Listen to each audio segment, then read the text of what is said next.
أعوذ بالله من الشيطان الرجيم بسم الله الرحمن الرحيم وصلى الله على سيدنا محمد وآل بيته الطيبين الطاهرين صلوا على محمد وآل محمد الحمد لله رب العالمين. Nous voilà encore pour parler de l'histoire de notre prophète Muhammad sallallahu alayhi wa alihi.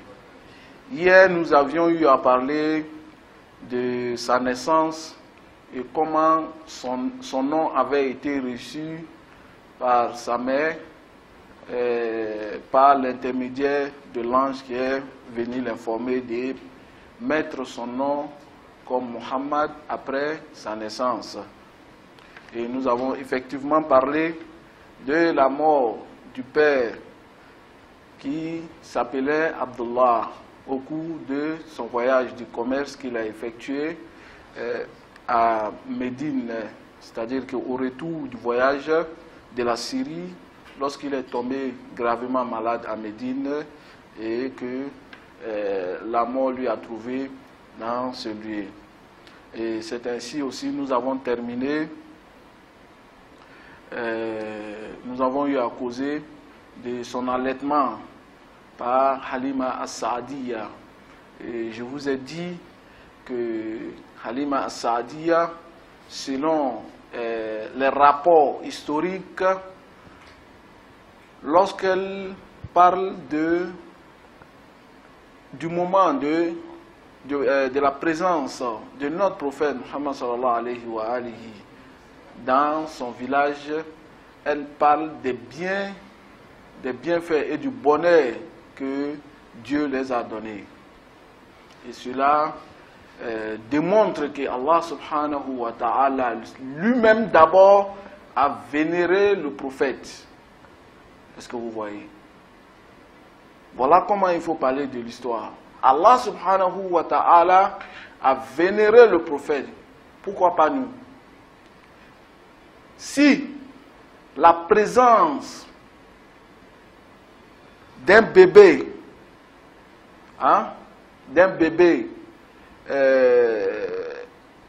amène que tous les gens d'un village aient le bonheur, alors cela est une grande chose, une vénération pour ce petit enfant. Donc, les croyances qui disent vénérer une personne, c'est de l'adorer à la place d'Allah subhanahu wa ta'ala, alors ça n'aura pas de sens en ce moment-là. Puisque nous avons la vénération qui est une chose et l'adoration qui est une autre chose. Il ne faut pas mélanger les sujets. Bien sûr, il y a des actes qu'on ne devrait pas poser. Il y a des paroles qu'on ne devrait pas dire. Mais cette vénération, si elle est venue d'Allah subhanahu wa ta'ala, nous devons aussi automatiquement vénérer ce prophète, puisque Allah subhanahu wa ta'ala dit ceci: wa ma arsalnaka illa rahmatan lil alamin, que nous ne t'avons pas envoyé en tant que messager, sauf en tant que la miséricorde d'Allah subhanahu wa ta'ala pour le monde entier.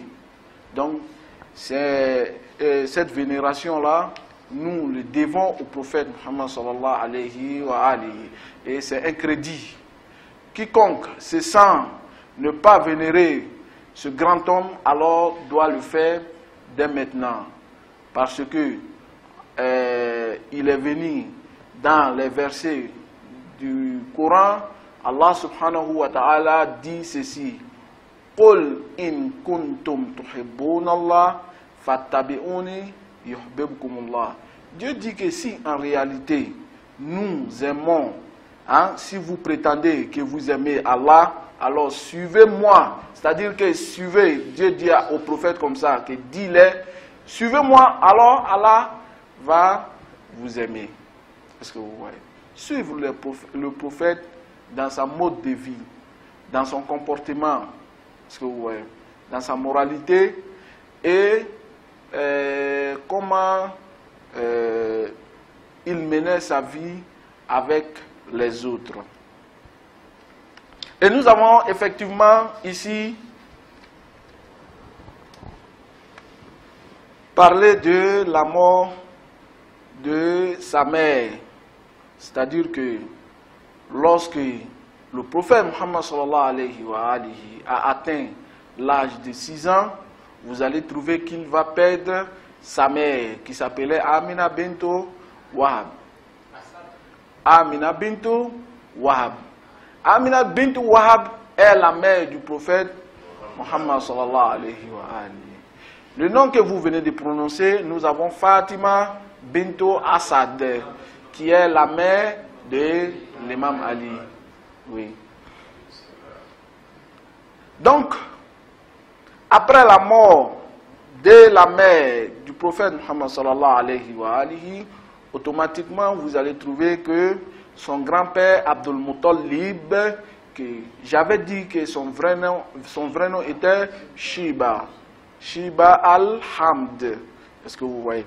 Donc, cette personne-là était encore en vie. Et c'est lui qui s'est en chargé de l'éducation du prophète Muhammad sallallahu alayhi wa sallam. L'histoire nous raconte qu'il était beaucoup attaché. Il aimait beaucoup son petit-fils. Est-ce que vous voyez?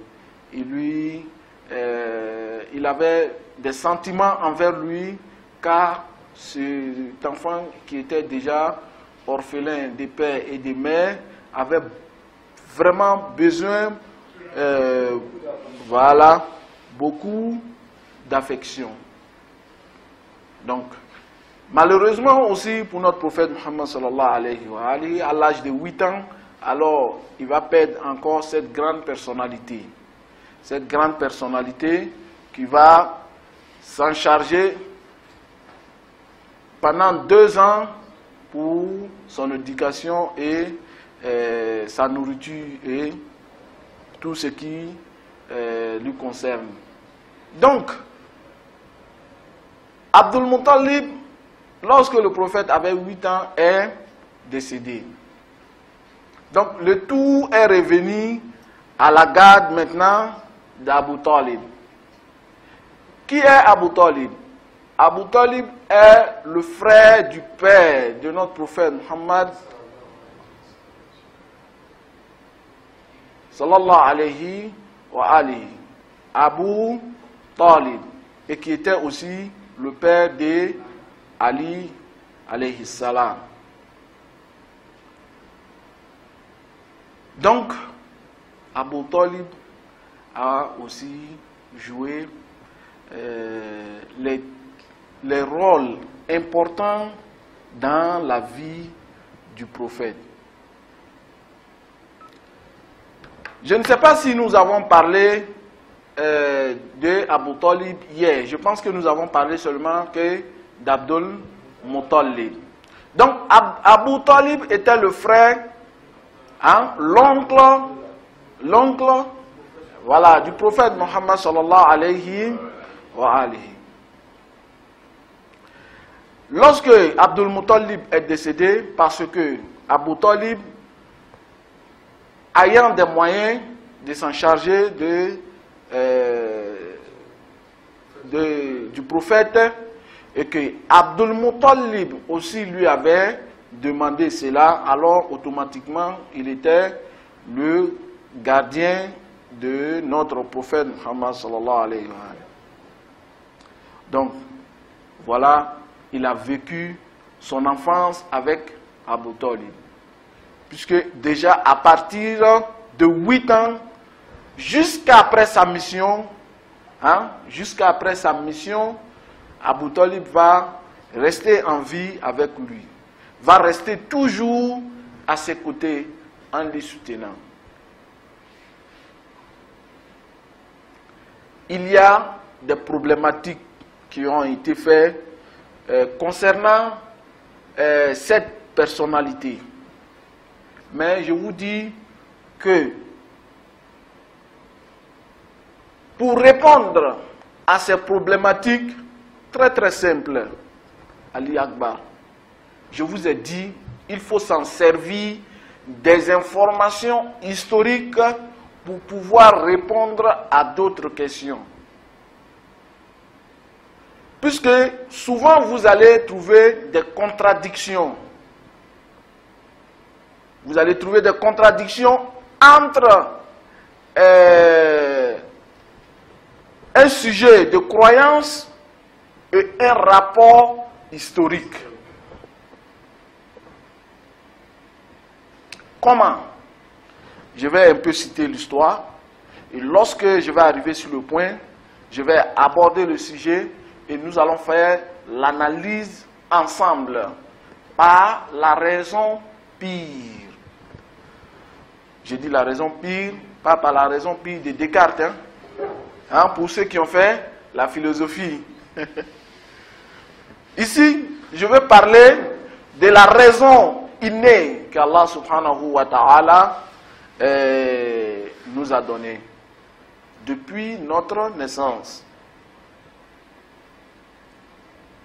Puisque l'histoire nous raconte ceci. Lorsque le prophète Muhammad sallallahu alayhi wa alihi avait 10 ans, lorsqu'il avait atteint ses 10 ans, vous savez, Abu Talib, comme toute la grande famille de Quraysh, étaient des grands commerçants. Et le commerce les faisait déplacer.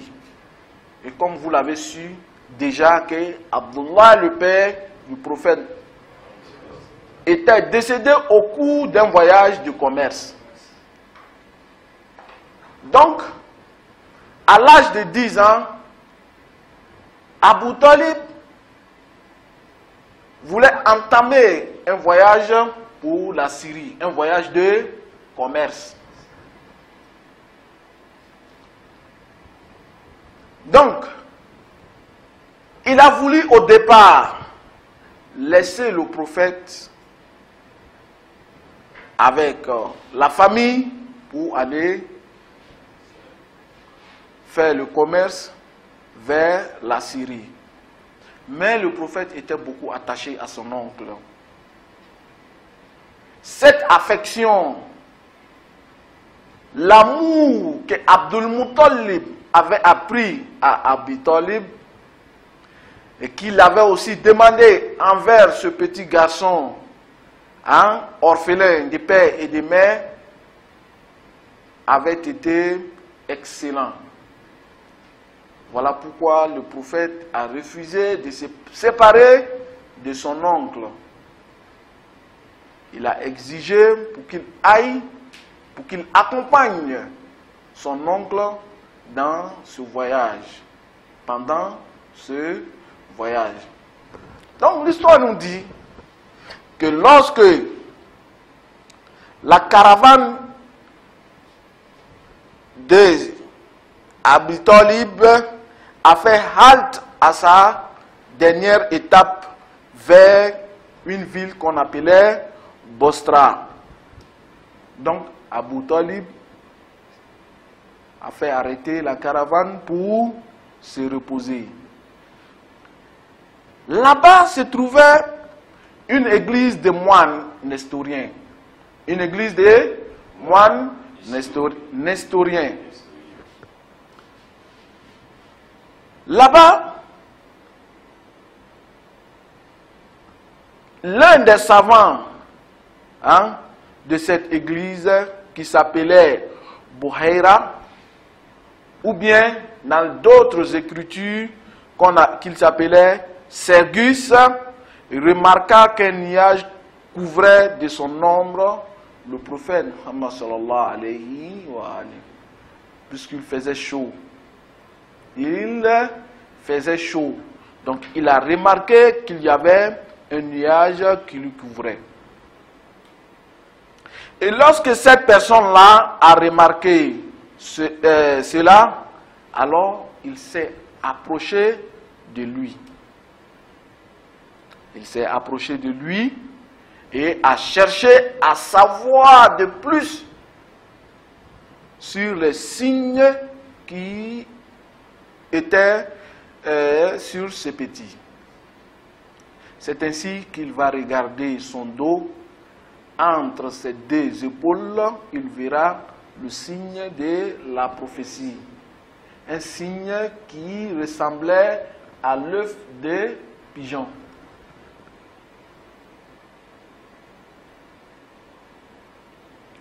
C'est ainsi que ce savant va chercher Abu Talib. L'histoire nous dit ceci. Lorsqu'il va appeler Abu Talib, il va demander qui est le responsable de cet enfant. Alors, on va faire appel à Abu Talib. Il va demander, poser la question à Abu Talib. Qui est le père de ce fils, de cet enfant? Abu Talib va dire que oui, c'est mon fils. Et bien sûr, c'est son fils, puisque c'est le fils de son frère. Donc, il a répondu là-bas sans savoir réellement la question que ce savant lui a posée. Alors, ce savant va dire que, en réalité, cet enfant ne devait pas avoir ni son père ni sa mère en vie en ce moment-là. Abu Talib est étonné. Comment cette personne, qui n'est pas une personne de la Mecque, qui ne connaît pas la famille du prophète Muhammad sallallahu alayhi wa alihi, à la première rencontre, va avoir cette information.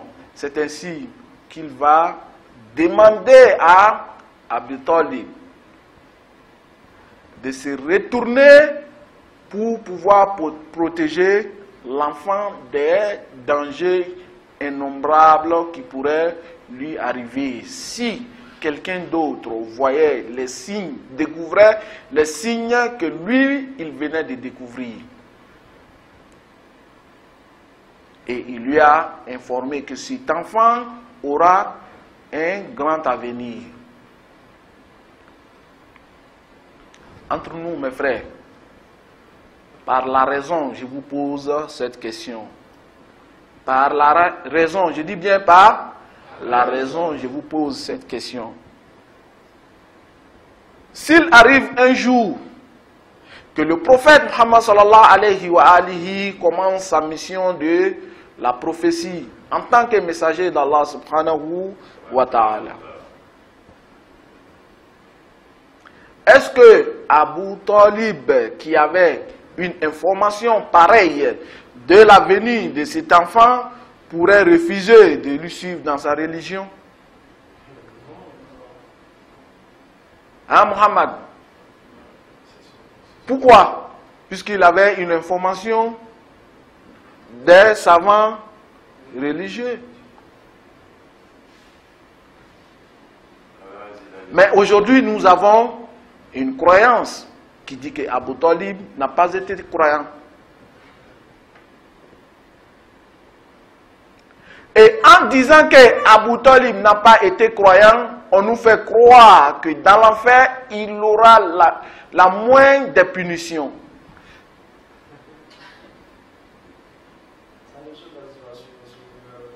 Hein?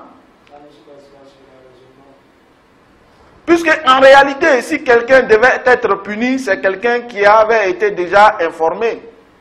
Quelqu'un qui avait déjà la connaissance.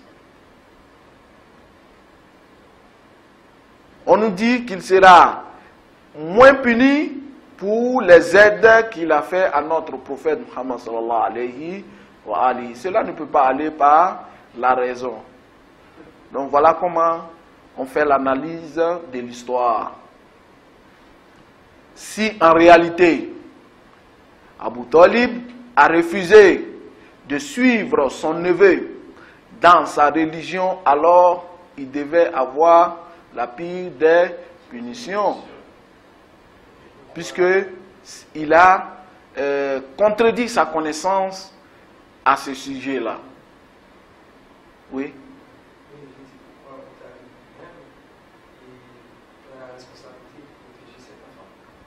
Pourquoi il prend la responsabilité de protéger cet enfant? On peut répondre à ça autrement. Je ne vais pas faire l'objection sur ta parole ici, puisque là, c'est un autre aspect. Là, c'est un autre aspect. Mais l'aspect que moi je regarde ici, c'est qu'il était déjà informé du grand avenir de ce petit enfant. Alors comment refuser? Comment croire que cette personne-là peut refuser et qu'il aura la moindre des punitions? Une contradiction qui démontre que Allah pouvait être un oppresseur. Puisque Allah nous dit que lui, il va punir après avoir envoyé un messager. Et ce messager-là, si quelqu'un avait déjà une bonne information qui lui a amené à lui protéger, alors comment il faut juger cela? Bien sûr qu'il y a d'autres réponses à donner. Il y a d'autres réponses. Non, mais moi je me sers de cela puisque on est arrivé à ce passage historique, donc je le prends et je le mets en rapport avec le temps de la mission du prophète Muhammad sallallahu alayhi wa alayhi. Sinon, il y a d'autres réponses, il y a d'autres signes qui démontrent en réalité que Abu Talib avait suivi bel et bien le prophète dans sa religion. Et il n'y a aucun doute sur cela. Moi, je me suis en servi de cet aspect-là parce que nous sommes arrivés là-dessus dans notre passage historique. Sinon, il y a d'autres aspects encore qu'il faut prendre en compte, tels que les paroles même d'Abu Talib, qui ont été racontées dans les livres d'histoire. Mais cet aspect que je viens de dire actuellement, ça ne peut pas aller avec la raison. Ce n'est pas concordant. Il y a une contradiction. Puisque où se trouve la contradiction? Et d'abord, vous dites que cette personne n'avait pas la croyance de la religion de son neveu. Et deuxièmement, s'il n'avait pas la croyance de la prophétie de son neveu, alors qu'il avait l'information du grand avenir qui lui attendait. Cela veut dire quoi? Il y a un refus de gré ici. Puisqu'il y a la connaissance. Vous ne pouvez pas accuser quelqu'un qui ne connaît pas, mais quelqu'un qui connaît. Vous pouvez dire qu'il ne connaît pas. Contrairement à cela, cette personne même mérite plus de punitions. C'est clair là. C'est clair là. Qu'il lui protège ou pas. Puisque la religion, ce n'était pas pour une question personnelle, familiale de la sorte. Est-ce que vous voyez? Ce n'était pas une question de choix, mais c'est une mode de vie. Une mode de vie qui concerne votre lot de là. Voilà pourquoi Allah subhanahu wa ta'ala, lorsqu'il dit dans le Coran que nous ne devrions pas punir un peuple sans les avoir envoyé un messager. Est-ce que vous voyez? Donc, un aspect aussi à prendre en considération avec, dans l'histoire du prophète Muhammad sallallahu alayhi wa alihi. Donc, ici nous allons parler de la guerre de sacrilège. Vous savez, je vous ai dit que dans le temps de l'ignorance, les Arabes étaient beaucoup en guerre.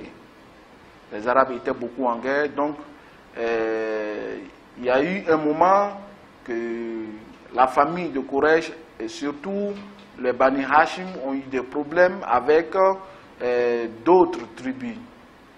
L'histoire nous démontre, est-ce que vous voyez? L'histoire nous démontre pour dire que le prophète Muhammad sallallahu alayhi wa alihi a participé dans cette guerre-là, étant petit. Mais d'autres historiens n'acceptent pas ce phénomène historique. Mais il est facile à régler. Écoutez-moi ici très très bien. Faites beaucoup attention lorsque vous faites l'analyse de l'histoire. La famille de Bani Hashim, la famille Bani Hashim, dans le temps même de l'ignorance, était une famille croyante. Donc, elle exigeait beaucoup sur les vertus et le bon comportement. Donc, sachez que ceux-là, même s'ils entraient en guerre, alors c'est par les bonnes causes. Nous allons faire une pause ici et continuer après. Walhamdulillahi Rabbil Alamin.